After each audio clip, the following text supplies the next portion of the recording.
Well, welcome back to the Plenary Pursuit. We're excited today to be with Brian Chrisenberry from for Humanity. Had a great conversation.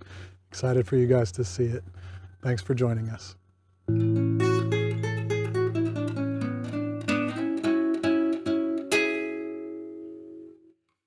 All right, so this morning we're out here on the farm with Brian, my buddy. Want to talk to y'all about, you can hear the donkeys in the background. I told you.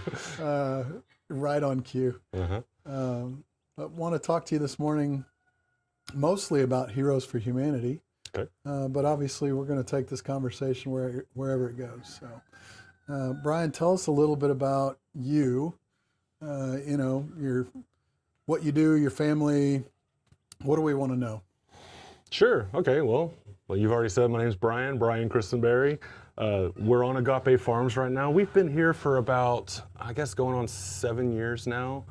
And we decided that we wanted a little bit something different for our kids. We were living in the woodlands and the suburbs doing the typical suburban life thing, and just decided, let's do something different.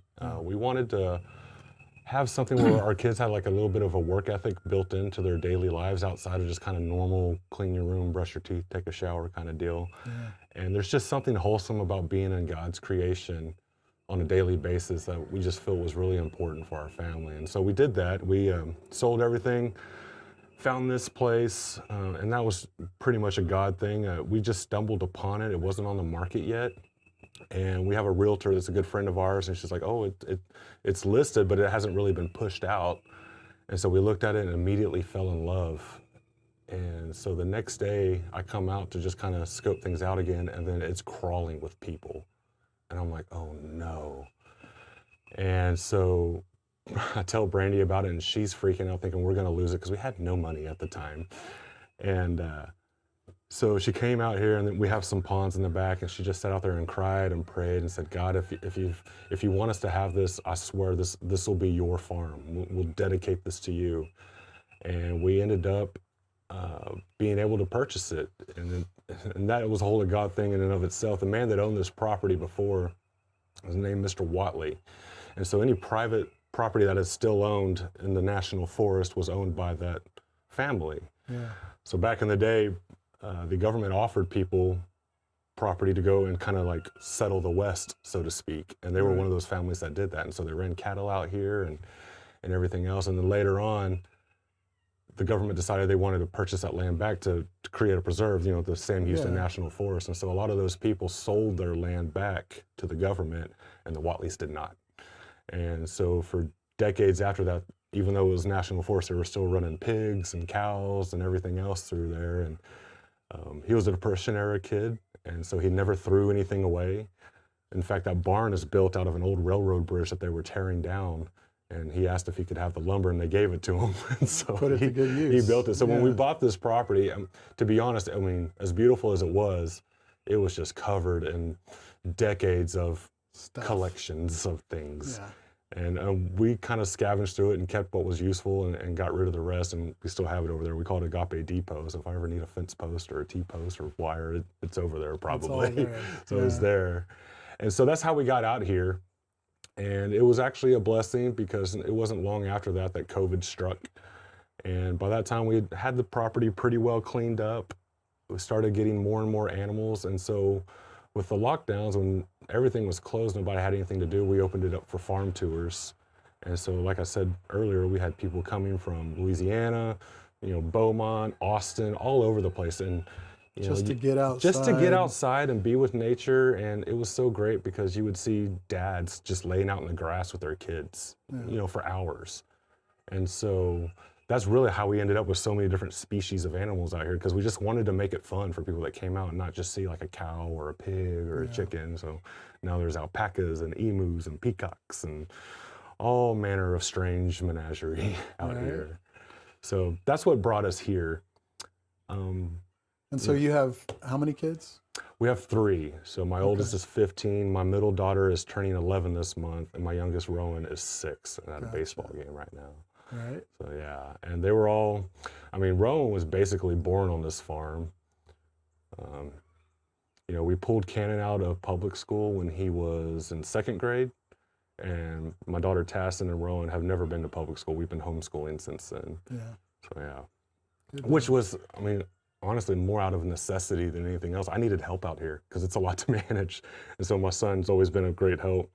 Even my daughter, you know, she'd go and collect the eggs and show Rowan how to do it, and you know, let me know if there's any chicken snakes that I needed to be taken care of or anything like Right. that. So yeah, What it's are been really what great. are some of the things that, you know, being out here on the, you talked about, you know, wanting to get out of suburbia, wanting to, you know, you didn't use these words, but touch grass, right? Like get to something a little more wholesome. What are some of the things that just surprised you, you know, once you were out here? Well, you know, Brandy and I met when we were young. We went to junior high together in a small suburb of Houston called Deer Park, southeast Houston. And then I moved away to a small town called Weimar just before my freshman year. And so I was kind of city boy, went country, right? And so I went from, I think my graduating class, had I stayed in Deer Park, was like 2,000 kids. And then I moved to a city that didn't even have 2,000 people in it, right? So I think there were 68 kids in the school total. Right. And so I kind of grew up on a farm, and I swore that I would never do that again, right? It wasn't a great experience for me, but you know, Brandy convinced me of otherwise. And one of the things that shocked me was that, you know, I fought this tooth and nail. I didn't want to do it. I figured the way you spelt farm was W-O-R-K because I knew that's what it was. It was work all the time. Yeah. But I found that coming back to it, it brought me and my kids closer. I felt like I had this knowledge that I could share with them that a lot of other people didn't have. And so it brought our family a lot closer together. And then what I expected to be just, you know, miserable for me actually was one of my greatest joys. I love building things. I love working with my hands. I'm an engineer by training, but you know, once you kind of get into that, you think you're going to build stuff and you're just kind of drawing things on a computer or you're managing other people that are building. I didn't like that. And so I decided to do this full time because I didn't want to, you know, drive an hour one way to go to work just to pay somebody else to come out here and do it. That, you know, didn't seem right to me. And so I guess, I mean, that's really it.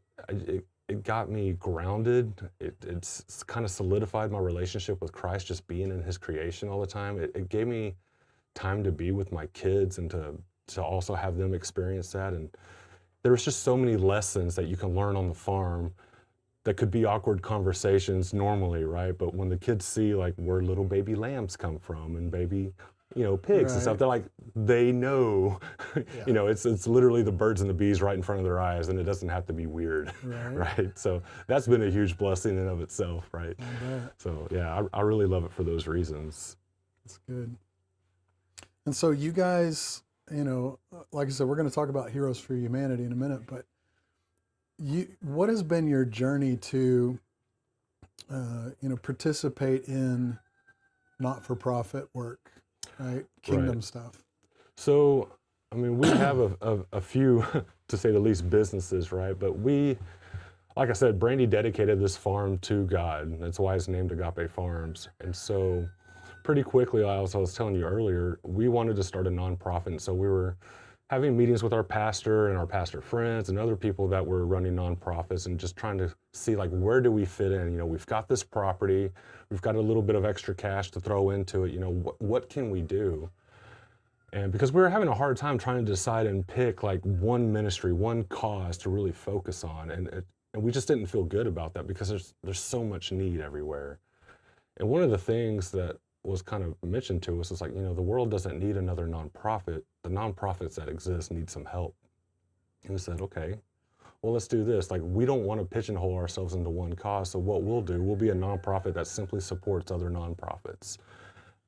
And so that kind of developed into throwing what we call Farm Fest every year. And it's just, we close down a pasture, that becomes parking. Another pasture becomes a place for a stage and for food trucks. Another place becomes, you know, a spot for vendors to set up tents and sell their wares. And it's just a good time where we can all kind of be a community together, support local businesses, support the people that are, you know, raising animals and selling, you know, non-GMO produce and non-GMO animals. And so all the proceeds from that would then go to whatever ministry that was local that we decided we wanted to support that year. And then we could change that every year if we wanted to. And so you mentioned Heroes for Humanity, which is the nonprofit I'm a part of now. And so now we're really being able to focus on that because the mission is, it's humanitarian effort, it's medical aid, it's precision personnel rescue and evangelism. That's what we focus on. And so that kind of entails a whole lot of things. And so it kind of coincides with what we originally set out to do, which was supporting multiple ministries. And now we're part of a ministry that does multiple things. And we just really love it for that purpose. It's really good. Yeah. So how did you come to, like, what was your journey to Heroes for Humanity? Like, and what's a typical journey for people who participate in that ministry? Sure. So what's funny is, so the CEO of Heroes for Humanity is a gentleman named Dennis Price, who I've become very good friends with. I met Dennis a year ago. And prior to that, his wife, Charlotte, whom you just met, had been out here milking one of our dairy cows every single day. For those of you that don't know, I mean, dairy cows minimum need to be milked once a day, right? And so we actually have a team of like 6 to 7 women that come in and they all kind of alternate and they all know the process of doing it. But suffice to say, Charlotte was out here for a year before I even met Dennis. And it was just happenstance. So made a friend at the food trailer that you and I go to a lot, in the coffee trailer, a young man named Sandy, and we became fast friends. And one day he was like, hey, you know, I got a new rifle. I know you got a range. Can we go sight it in, you know, put a new optic on it? So I said, absolutely. So I grabbed my rifle, he grabbed his, and we came out. And you know, it's funny, and I make this joke all the time, but it seems like whenever your wife has a new bestie, you're kind of obligated as the husband to be friends with the other person's husband. Yeah. I think that's how most of us find our friends. Right. And well, you know, that's one that you can always hang out with, at least because the wife likes the wife and the wife's, you know. Yeah. Anyway. Makes things easy. That's right. So Sandy and I were sitting out here, I had the truck parked, and we were kind of getting everything loaded up, you know, jamming magazines and getting ready to go to the range over there. And Charlotte pulls up. And she has this guy with her, and they get out of the car, and then Brandy pokes her head out her window at her office, like, babe, that's Charlotte, and that's her husband did it. Y'all be friends. And I was like, cool, okay. And so Dennis walks over, introduces himself, and of course I'm just kind of, you know, lacklusterly and introducing myself and Sandy, and I guess these guys can smell one another because Sandy is a former Marine as well. Right. And so he asked him, you know, like, oh, did you serve? He's like, yeah, I was in the Marine Corps. He's like, oh, what was your MOS? And for those that don't know, MOS is what they call their job, right? This is what they do. And so he's like, oh, I'm an 0317. And I saw his ears kind of perk up. And I'm just a civilian, so I'm like, what's that mean? He's like, oh, he's a sniper. I was like, oh. And we're going to the range. And we're going to the range. So like, you're absolutely welcome to come along. And, you know, they call them pigs, and it's professionally instructed gunmen. And then there's a level above that, and it's called a hog, and that is a hunter of gunmen. And that's what Dennis Price is. So he's basically like a counter sniper. He's hunting other snipers. Wow. Right. And he's been to every school you can imagine, from JSOC to MARSOC to finding the missing sock. I don't know what all those mean, actually, and I'm probably getting that wrong, but like he's been to all the schools. And so I liked Dennis immediately. And while we're out there on the range, he starts telling me about Heroes for Humanity, and he's complimenting me on the farm and how great the range would be. And he starts telling me about their training and stuff they do. And I said, well, look, this is God's farm, and if you're doing God's work, you're more than welcome to bring your team out here and shoot. And he was like, well, how would you like to be a part of that? I said, well, tell me more. I said, what do y'all do? And he's like, okay, well, we, you know, offer medical and humanitarian aid. We do precision personnel rescue, and then we evangelize the entire time that we're out there. And I was like, I'm in. And so that's kind of how I came to be, and it was off to the races after that. We throw an NDOC every year, and as we've grown, we now have to throw multiple NDOCs a year because what we do is so in-depth, and not every NDOC is really catered to like the type of people that we need. For instance, NDOC started out as operators, which is what I am. We call them CROs, crisis response operators. And that basically puts you into the pipeline of doing everything from surveillance to swift water rescue, rappelling, like you name it. Anything you can think that a special operator would do in the military, that's what we're doing. But a lot of that, especially like with our precision personnel rescue, we don't like to say that we work in counter trafficking because that's a big bite to take, because counter trafficking doesn't just include rescuing women or children out of these situations. It's a lot of like kind of behind the scenes work with doing things like OSINT, open source intelligence gathering. There's a lot of surveillance involved, a lot of what you would call like support staff involvement, right? And so it doesn't make a lot of sense for us to be running people through like a physical crucible, you know, when they're really just going to be sitting behind a computer and running intelligence for us or doing surveillance or running communications and stuff. So that's kind of like where it fell into place. I'm sorry, what was the question again? Did I get off track? I'm coming to that. But a couple of phrases you've used that I want to make sure the audience understands. So when you say NDOC, what is that short for? What is that? So, and what's going on in an so NDOC? a little bit about Heroes for Humanity. It is comprised of a lot of military veterans. Some people are actually still in the military. They kind of aren't necessarily supposed to be, but we still have them. But it's anywhere from these veterans all the way to felons, right? Like we have, everybody can serve. And I think people look at our organization and feel like, well, you know, I didn't serve in the military, I don't have any training, and that's fine. That's kind of what we want, to be honest with you. All we need from you is a yes, that you want to step up and you want to help, right? And so, what was the question again? NDOC. NDOC, I'm sorry. So NDOC comes from the indoctrination phase that people go through in the military. It kind of gets you assimilated to what's going to be expected. You kind of learn the jargon and all of that stuff. And we call it like an NDOC/selection process. Selection is also a military term, generally for like the special forces in the Army, the Delta Force, they have a selection. And so that's what it's kind of catered to. It's exposure to the world that we actually are operating in.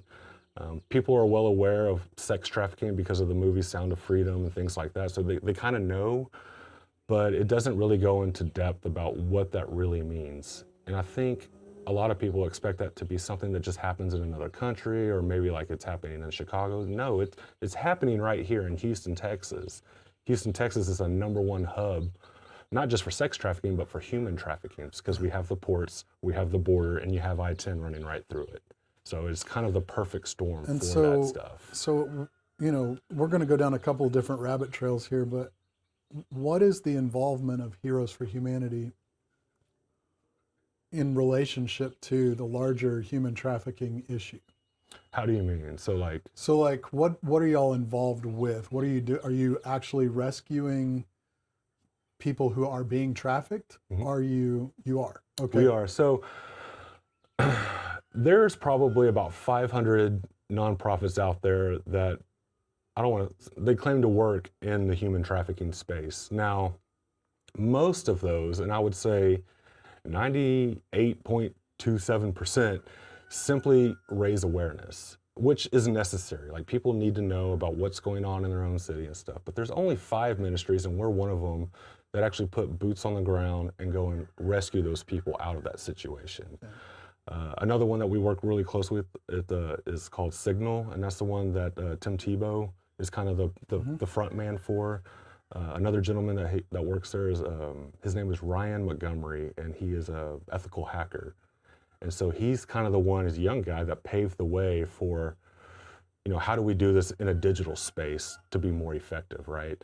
And so to answer your question, yes, Heroes for Humanity actually puts boots on the ground, goes in and physically rescues people out of those situations.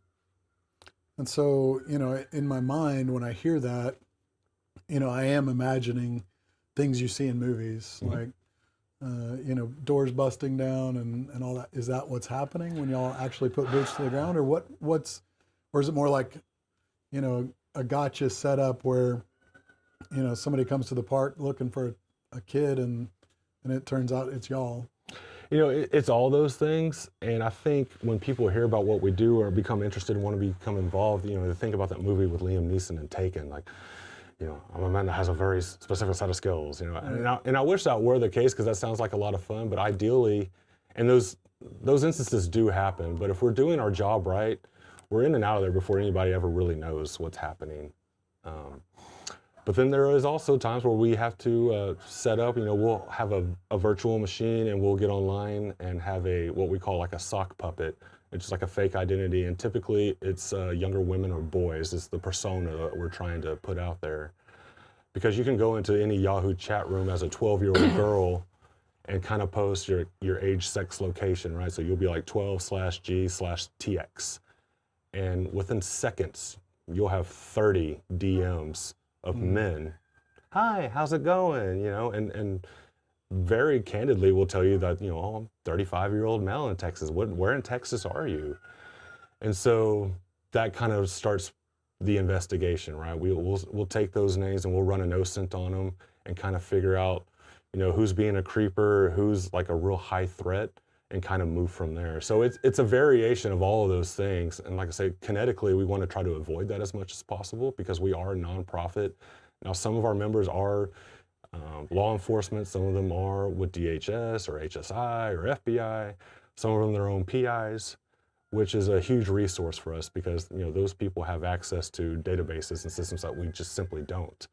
But we can put together a package, a target package for them, and hand that off to the authorities and be more effectual that way. Right? So most of the time you guys are gathering information and handing that off to an authority? I wouldn't say most of the time, but there's certain instances. For instance, I've been recently working on a case where things kind of get jumbled up in our judicial system, right? You know, it's not perfect, but it's the best we got in the world, I believe. But things still fall through the cracks. There's still, you know, I don't want to say bad actors, but people can be, that are in that system, be manipulated by, you know, greed and money and things like that. And so sometimes it is based on us to gather more information for attorneys or DAs to reopen a case and maybe rectify that situation. And now I say, like, you know, it's not necessarily kicking in doors and stuff. Now, it might be we get a phone number or somebody even reaches out to us and it's like, hey, I'm in this situation, I need help out. And so it might be conversing with that person and getting a plan, okay, like at this time, be at this corner kind of deal. We may have to go stake out, you know, a particular motel that she's operating out of. And so we'll have to go run surveillance, get an idea of where the exits and entrances are, where the Johns are going, where the girls are being kept, where the pimps are hanging out, and formulate an essential battle plan for an extraction.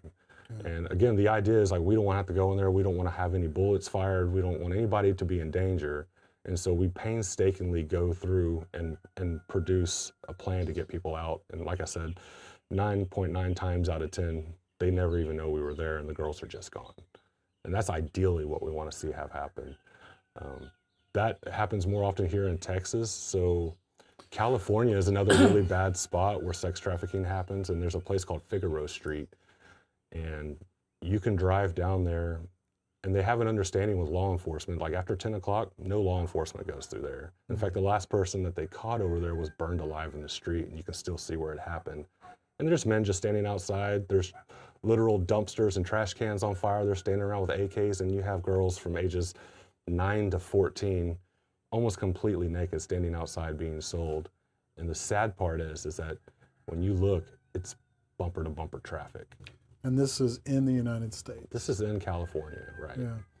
And so that requires a little bit more finesse in those situations, just because the environment's just so hostile, right? It's really bad. It's a heavy situation to witness.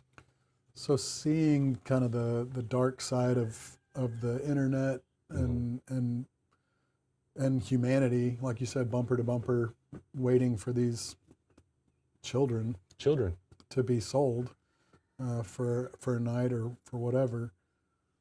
How do you as a man, a husband, a father, stay like, how do you keep yourself out of all of that and in a healthy space? To be honest with you, Jason, I don't know that I've figured that out yet, to be honest. It is tough. And I will tell you, most of the time, depending on the situation that I'm going in, like, I don't carry a firearm with me, simply because I don't want even the opportunity, should I come across something that's just too much to handle, where I'm going to do something silly, right? So there's that. And of course, it's leaning on God. Before every operation, before every meeting, it starts with a prayer.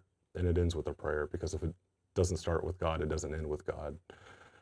And I think keeping our loved ones informed, because it is a tough situation, and it's a lot of hard facts that are really going on. But I think keeping people and talking about it and keeping those close to you informed about what you're doing and what you're experiencing, and being able to keep God in the center of it, and keep your family and have that support around you is really the only thing.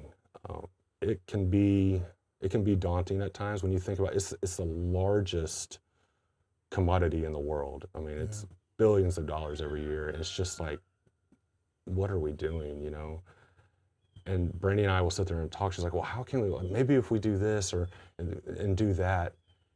And it's like, ultimately, if you really believe in Scripture, like, things aren't going to be getting any better. It's going to be getting worse. And that's not to say that we sit around and do nothing, right? You do what you can, because I feel like that's the one gift that we do have is when you do these operations, God will always find a way to make good out of a bad situation. It's just like when we were in Kerrville with the floods. It's a horrible thing. You see the destruction, you see lives taken away. There's children looking for their parents and parents looking for their children. And it's like, this is terrible, God. How can you let this happen? But on that same coin, you flip it over and you'll see humanity rise up and work together under the banner of Christ, where women are cooking meals for people they don't know. There's men out there with chainsaws cutting away debris. Like, you'll see God really working, and we get that little piece of heaven, a little glimpse of it. And that's what kind of keeps us going and keep doing the mission, because all that's needed for evil to prevail is for good men to stand by and do nothing. I know that's not the actual quote, but something along those lines. And I take that to heart, because I feel like, a lot of times we'll look and say, well, they've got, Task Force A&M's out there, DPS is out there, they've got it handled. And we quickly see that that is not the case. I mean, I don't know if anybody's ever been to the DMV or the post office, but the government doesn't really necessarily run things very smoothly. Right. And every operation that I've been on where I'm working with other agencies, again, like in Kerrville, there were 6 different departments there, and nobody was talking to one another. And as a nonprofit, we don't have the bureaucracy and the red tape that all of those people do. And they recognize that as well. And so we get utilized all the time by the agency and the bureau and other people to do their job, so to speak, because they don't, we don't have to wait for permission. And if we screw up, we just ask for forgiveness and move on, right? So that's what works best for us. So okay, the rains start, July 4th weekend. Mm-hmm. You get a call when? I actually didn't get a call. So I was doing like most people do at night and just scrolling social media. And then I saw a lot of people posting about just the rains. And it's 4th of July weekend, everybody's posting like, hey, we're out here having a good time, yada, yada, yada. And a coach of my son, his former coach, was posting that their Airbnb, like the river was getting really, really high. It was already in the backyard. And so our team has a channel on Signal and Telegram, and I posted this video. I was like, look, guys, I think this is something we need to keep our eye on, because everybody was plussed out for 4th of July, and everybody's out there drinking and having a good time. Nobody's really paying attention. I said, I think this could be bad. And before I knew it, it was a matter of hours later where the river rose 30 feet. And so immediately, Dennis gives me a call. He's like, can we go? And I was like, I was going to call and ask you the same thing. Can we go? Yeah. And so Dennis and I hopped in, and we called another couple of our operators from North Carolina, actually, that were, trained in swiftwater rescue and things of that nature that we know that we would need down there. And so we were there July 5th at 11 o'clock in the morning. And by then, it was pretty clear it wasn't a rescue mission, it was a recovery mission. Yeah. So, and that's the thing, we try to move at the speed of need, but something like that just happens. And so, that was a tough situation. And I don't really know why it was so tough, because just days prior to that event, we were in Israel during the 12-day war, and we were rescuing Americans out of Israel. The 12-day war happened, bombs were going off, and nobody could get out. Israel shut down the media, they shut down the airports, they shut down the borders. And most of these Americans were over there either graduating from the Institute, or they were there for a wedding, or they were just there on vacation and wanted to see where Jesus was and walked. And so that meant that we had to fly into Amman, Jordan, and then get our way across the border, manifest all these people that wanted to get out, get with the State Department and other departments and get them visas and then get them back through Tel Aviv, Jericho, Jerusalem, back to the Amman border so that we can get them home. I know a guy, his name's Chad Robichaux, and he does a lot of what you're talking about. He's a co-founder of a group called Mighty Oaks. Mighty Oaks, yes, as well as Save Our Allies as well. With Tim Kennedy. So him and his son Hunter, they go out and they rescue people, war zones, Americans specifically, but they'll pretty much get anybody out who needs to get out. They've done Ukraine. They've done. So I'll stop you right there. Sure. Chad Robichaux is a board member for Heroes for Humanity. Oh. Chad Robichaux and Dennis Price are the ones that went into Afghanistan to rescue Aziz. Mm-hmm. So Aziz was actually at the fundraiser we were at last night where I was speaking, and he spoke for us. So I know Chad very well. Chad and Dennis are the ones that swam across the Pandora River Valley to get Aziz out, and then did 92 miles of reconnaissance on foot in a week, and were able to get 17,000 Americans out. Yeah. So that's where Heroes for Humanity actually started. It was with him and Save Our Allies and Tim Kennedy. So very familiar. Chad and Dennis are very good friends. I mean, their kids have birthday parties together. So Chad's a great guy. Actually, Dennis was on his podcast recently. Not this last one that came up, but the one before. So check that out. Yeah. And it's really you said good. That's a really good podcast. So. It is. It's called The Resilient Show. I try to plug it every time I get. Chad's a local boy. His podcast station is right there off of McCaleb Road. Okay. So yeah, he goes to restoration every now and then with Hunter and stuff. So yeah, it's really cool to see him out there. Good. Yeah, he's a lot shorter in real life than I do, but I mean, he's almost easier to go over than to go around. You know, he's just a bowling ball of a guy, and I think he's actually got a fight coming up. So he's fighting again. He is fighting again, yeah. So he went and got some stem cells down in Tijuana, and he's feeling really good. So I was like, okay, buddy, I'll go watch you. That's funny. Yeah, Chad's a great guy and a huge supporter. And if it weren't for him, Heroes for Humanity wouldn't have the exposure that they have. You know, Mighty Oaks is a huge foundation now, and he's just been a huge supporter for us and getting the word out there and recommending us for different jobs. And as a matter of fact, something that I want to bring up it's news, and Dennis told me in confidence, but then he released it to the speaking event that we're at, so I feel like I can share it with all of you. But you know, I told you we get tasked out all the time by various agencies to do various things for various reasons, right? For instance, we had a couple of kids that were taken from Texas to Afghanistan. And as you know, that's a pretty hostile country, and you just can't send an official military person or an agency person overseas without getting in trouble. But we as missionaries can go across and do things like that. So yeah, Chad's a great guy. But we got a call from the White House 2 days ago, and they want Heroes for Humanity to send a team down to the border and train not only the American military, but also the Mexico military in counter trafficking. And so we'll be teaching them CQB, surveillance, OSINT, what things to look for. And so we're developing a task force on both sides of the border to help do the counter trafficking. So it's going to help with the fentanyl that's coming across. And it's not just the sex trafficking. I mean, you'll probably see, like, you go to any Mexican restaurant restroom and you have those signs in there about, you know, being trafficked for work and for construction and things like that. And so that's a huge boon for our organization.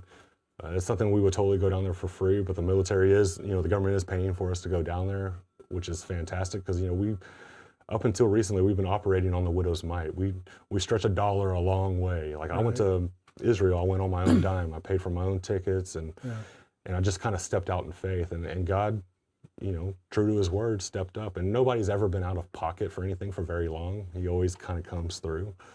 And so, yeah, that's where we're at. And I'm super excited about that. And that's supposed to be happening within the next month.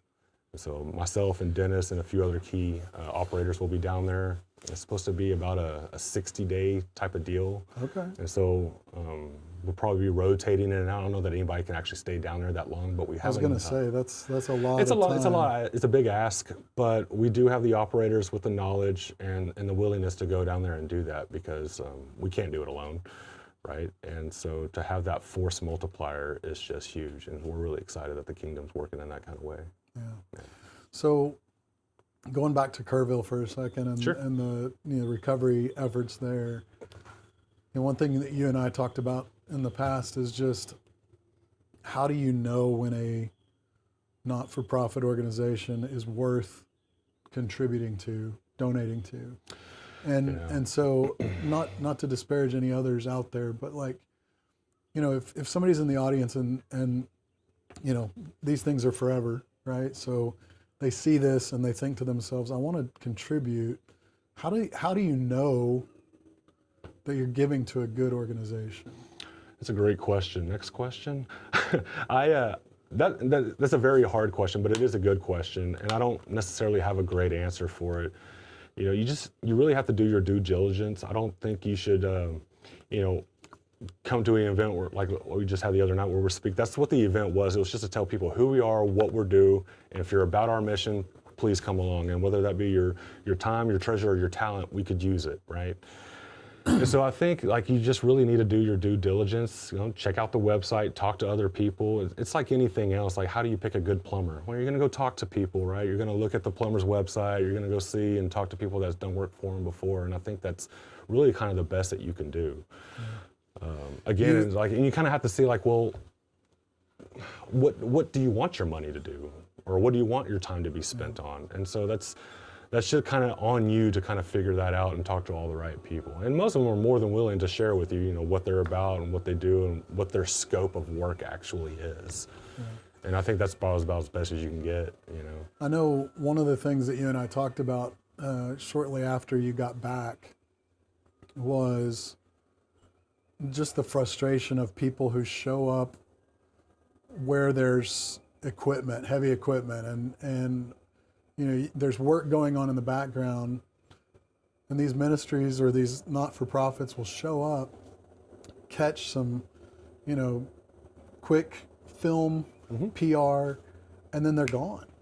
Absolutely. And it looks like they're involved, when in actuality they were on the ground for just a short bit, pretending to be involved. And so, you know, for those of you in the audience that, you know, want to give to an organization that's actually doing the work, Heroes for Humanity is one of those. Yeah, and we saw quite a bit of that actually, and it's really disheartening.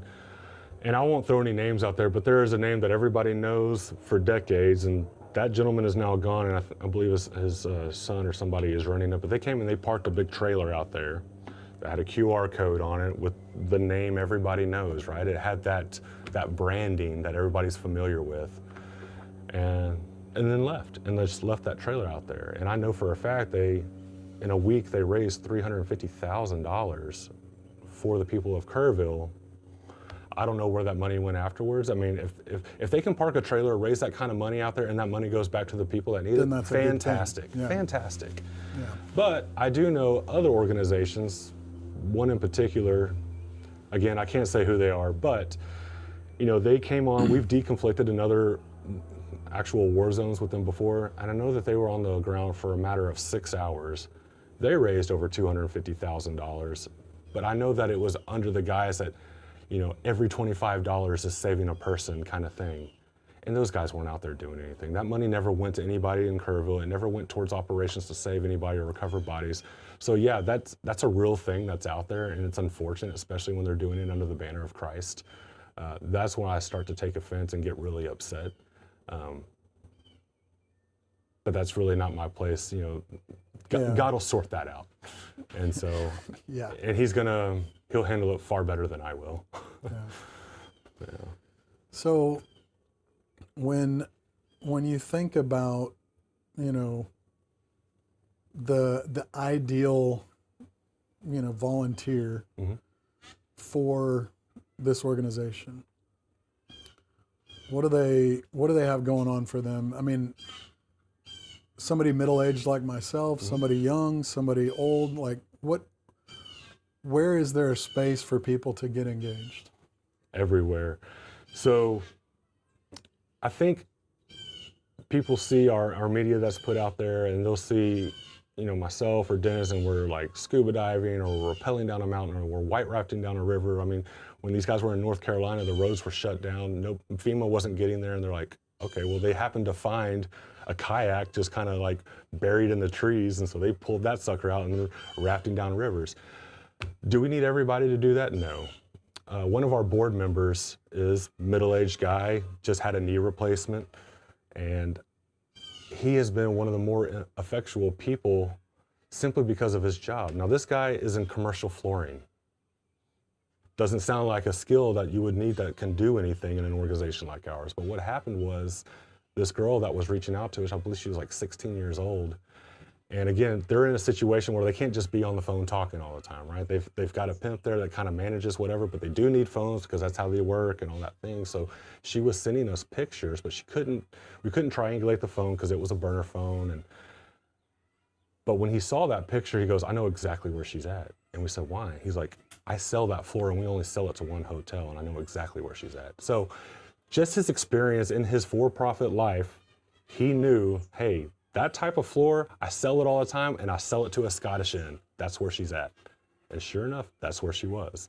So I ask if you feel like God is leading you to be a part of this organization, like actually be involved, don't let your lack of military experience, your lack of knowing firearms, your lack of any kind of skills, medical or otherwise, deter you from that, because we can teach you all that. That's not a problem.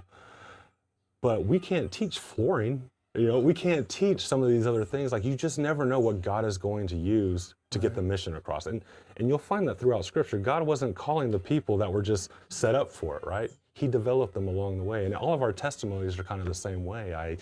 I grew up horribly. I have a lot of trauma scars from it, but when I stop and I turn around and I look back at where I came from, I can see that God was building me the entire time, not breaking me. And so the life that I lived before that was complete 180 to what I'm doing now, all those skills still translate. It's kind of like money is not evil. So what are you doing with that? It's just a tool, right? And what you decide to do with that tool determines whether it's good or bad. So I've got a lot of skills that I picked up in the criminal world that I'm now using in the fight for Christ, right? So it can be anything. All we need is a yes. Be obedient to what God's calling you to do, and we'll figure it out. And that's the thing, like, you don't even have to be a Christian to be part of our organization. But I tell you what, you come on operation a couple of times, you'll see God working and you'll come to faith really, really quick. I mean, I've just seen that time and time again. We step out in faith with no money. I mean, we went to Kerrville with $2,000 in the bank of our coffers for the nonprofit, and with hammocks and tents and just a mask, you know. And we got there, we were doing recoveries in that nasty water with just a face mask and breath holds. And by the end of it, we had a Sherp, which is an amphibious vehicle. It's a $200,000 vehicle donated to us. We had side-by-sides donated to us, full face masks with comms and scuba gear and dry suits donated to us. Like, God came through. Yeah. And he's like, all right, you trust me? I'll give you a good reason to keep trusting me. And he's never let us down, so. That's really cool. Yeah, it's absolutely great. Really cool. So your involvement has led you very quickly to be, you know, doing things like giving speeches and podcasts and things like that. How, you know, when you are, you know, the face of an organization like that to some extent, and I know you're not the only face of the organization by any stretch, but what sort of, like, how do you guys make sure that the message that's being delivered out there is consistent, you know, and that it's not, that you or somebody else isn't off mission? Like, what do those conversations look like, and how do you know that, like, you can sit here confidently and share all this? That's a good question. So, I mean, honestly, I'm kind of new to doing all this. I spoke for my first time on behalf of Heroes for Humanity the other night. Went really well, actually. I had written like 5 speeches, and I was kind of going through them all, trying to remember stuff, and God was not allowing me to remember anything. And palms were sweating, I was sweating, knees were shaking. And so I just got up there and said, okay, I'm just going to be authentic and talk about what this ministry means to me. And that just kind of pushed me into giving my testimony, which I've never done publicly. Right. In fact, anytime that anybody's even heard my testimony, it came from the mouth of my wife, because she claims I never tell stories the right way. So all that to say is so that went really well. But, you know, at the end, Doc, you will learn, you know, our staff, which is an acronym, you know, being spirit-filled and trainable and available and, you know, fluid and all those things. And then you kind of learn what the pillars are. And if that's not something you're about, then, you know, good on you. We'll see you later. Thanks for coming by. But everybody is pretty dialed into what we're about, what the mission is about. And so, you know, it's not a discussion I've really had to have. when it comes to talking about what we do and who we are. Now, there's some things that are just pretty much obvious, like we don't want to talk about necessarily the details about how we do things, simply because it's like you don't want to give the enemy any kind of a idea or upper hand on how things operate so they can counter it. So it's just not anything that's come up yet. I'm sure it will as we grow as an organization. We've been around for about 3 years now. Is when the evacs happened, which is kind of what prompted it all. And it's only been since the Kerrville floods that we've started getting that exposure, right? And people are calling us, and the agencies and the bureaus and things and task forces have always kind of knew who we were and done, but as far as like the public eye goes, nobody was really aware. Right. And even myself personally, when I was in Israel and I was kind of pleading and begging people like, hey, get behind us and support us, I think people are a little bit leery, like, because everybody's got an ask looking for money and things like that. And so they want to see, like, are you really about what you're selling? And so even people that have known me my entire life are like, what's Brian doing? Yeah. Well, then they see me just days later in the Kerrville stuff, and it's like, okay, now you have some credentials almost, something that they can say, okay, well, he's really doing what he's doing. So, like I said, I haven't had to tackle that bear yet. I think, we have a hierarchy. It is very military set up the way that our organization, because it just works that way. But so there is, a little bit of a need to know kind of basis on different things. So, but anybody that's out there speaking to the public is going to kind of know, what we can talk about and what we can't. And we don't want to be super close-lipped. Like, we want everybody to know what we're about and what we do. So there's really not a lot of information that's off limits, unless it's specific to a case or whatever that's ongoing, right? Sure. So, I mean, that's a pretty easy thing for us to kind of manage. And it hasn't been a problem yet or anything that we've really had to discuss. When you come to NDOC, of course, you are going to be signing non-disclosure agreements and things like that. And there is a code of conduct that we expect, especially while on mission, but even off mission. I mean, I don't care if you're at home and not wearing a Heroes for Humanity shirt or not. Like, we expect you to conduct yourself in a certain way, and that's biblical, right? Just because you're not on mission doesn't mean you get to go act a fool. Right. Just because you go to church on Sunday, you can't live like hell for 6 other days. And so we're very stringent upon that. And so, because not only are you representing, yourself and Heroes for Humanity, but we are here under the banner of Christ, so act as such. Right. And I think everybody that we have involved with our organization takes that very, very seriously. And like I say, it's just not been a problem yet. So we'll cross that bridge when we get there. But, I'm assuming we will hand out in as biblical a way as possible. Scripture is a big part of everything we do. In fact, every rule, everything that we have is based on some sort of Scripture. And knowing Scripture is a requirement. A reason for that is simply, say you're on an operation somewhere and you're operating under not necessarily the guys, but you're there saying, hey, we're missionaries. Well, when you get captured by somebody and they're like, tell me a Bible verse, and if you can't spit one out, then what kind of Christian are you? And that's actually happened before, right? Gotcha. Where they're like, so like 3:17, John 3:16. Okay, well, what's John 3:17? And you can't just know, the scriptures that even an atheist kind of knows, right? Like, you really have to be embedded in the Word, because we feel like, okay, well, prayer is how you talk to God, and Scripture is how He replies. And so it's a huge part of what we do is being really fluent in God's Word. So I think that helps mitigate a lot of things. Yeah. For us anyway. Yeah, I can see that. So you obviously, you referenced this a minute ago, just the, some of the scars, trauma, whatever you want to call it, from yesteryear. Like, what are the things that you can point back to that you think really truly equipped you for this? Like, yeah, so, trauma has a way of shaping and forming people, and it can kind of go south or it can go north, right? And so for a lot of years, I spent my life with, I had all these wounds and all this trauma, and so that kind of led me down a life of addiction and criminal activity and all those things. And so in that life, I was exposed to a lot of hard stuff. I was a part of a lot of hard, terrible things. And those wounds never really healed. They're always left open. But then coming to Christ, God began to to heal those wounds and smooth them over, not as if they were never there, but he created a scar. And those scars act as protection, as armor for me now, because there is a lot of things that I know that I probably couldn't handle had I not been exposed to them or a part of them before. There's a lot of aspects of almost being able to get into a criminal mind that you just kind of have to have in order to plan an operation properly and to make sure that everybody's safe. And that's just not something I would have had I not been a part of that world for so long. Right. He's got his own feelings about it. So, we're gonna, okay. Yeah. So,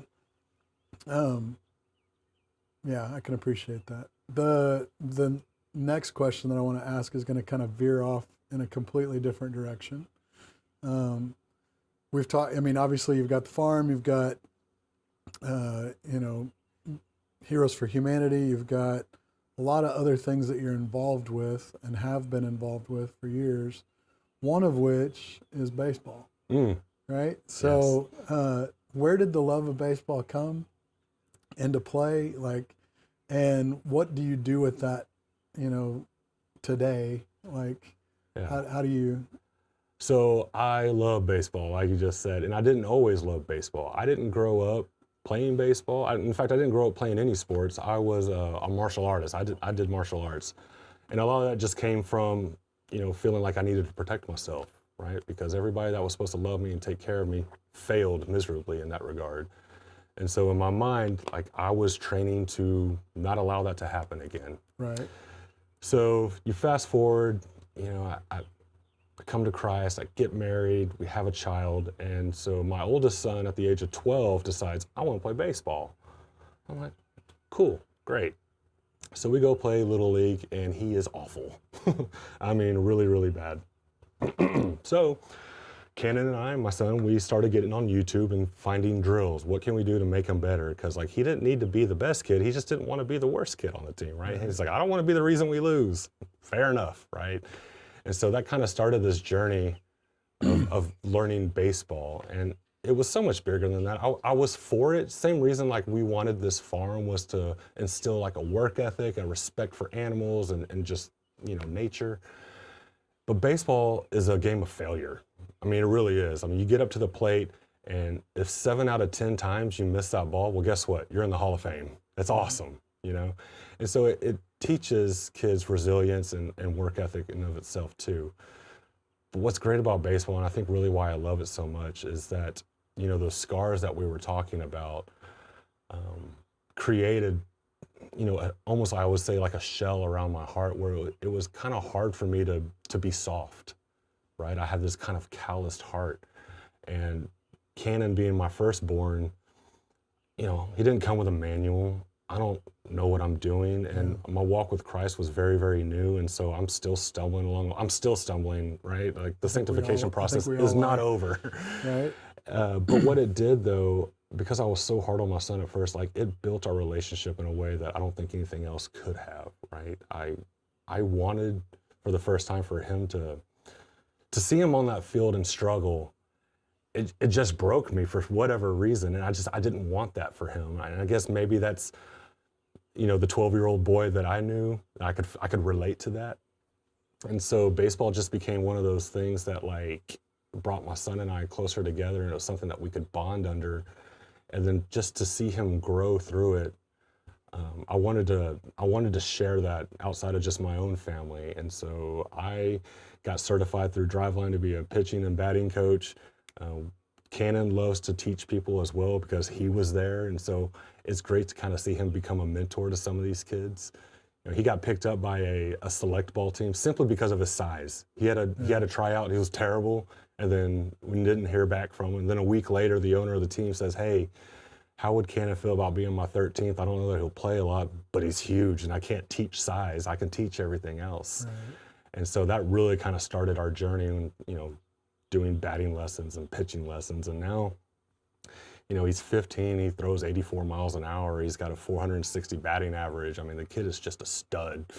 He won the home run derby the other day, 19 home runs out of 30 pitches. I couldn't be more proud, right? Yeah. And so now I'm actually missing my youngest son's baseball game, coach pitch. Right. And it's like flashbacks because he's horrible as well, but he's big and he's strong. So, And it'll come and I'm not together. stressing over it, you know, because initially I was like, oh my God, it's going to be so embarrassing. And I'm like, for who? For you or for him? He doesn't care. He doesn't know yet. He's 6. Right. And I'm not expecting a whole lot because they're all terrible, to be honest with you. You got a few in there that are sleepers, right? Like all of a sudden these guys can like crush it. They have a natural swing and they figure it out. But yeah, no, I love baseball simply for that fact. I think it's a great sport to teach kids how to fail and keep their head up and keep trying, and teach that resilience, how to be a part of a team, and to realize, and Cannon's been that kid, right? Like he can be the best player on the team, but he realizes that like no matter how good I am, it takes a team to get this done.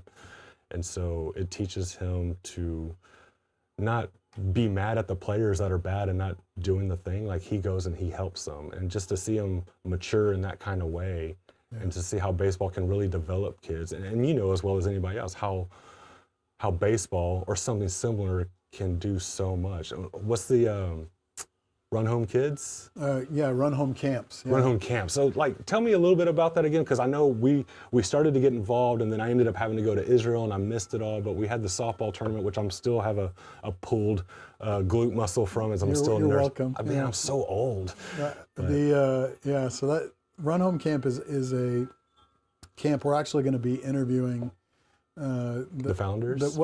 The local chapter. Okay. Because it's nationwide, right? It is, yeah. Okay. It's becoming a thing. But the heart behind that is foster boys ages 9 to 11, or 12.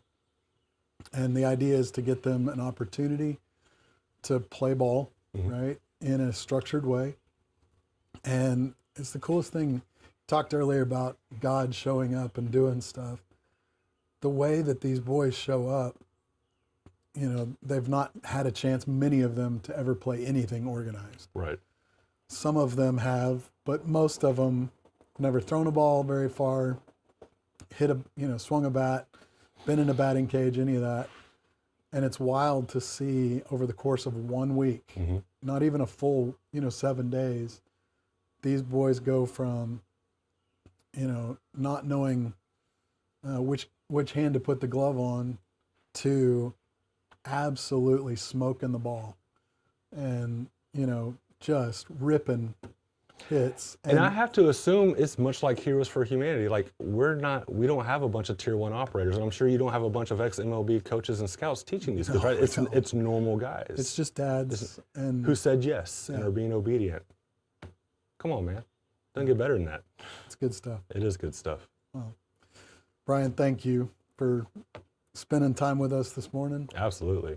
And to the audience, if you want to get involved with Heroes for Humanity, please look them up and take a chance. Yeah, maybe we can put a link in the show notes or something where they can reach out. And if it's your time, your treasure, or your talents, we'll use any of the 3 or all 3. It's totally up to you. So, yeah. All right. Thanks, bud. Yes, sir. All right.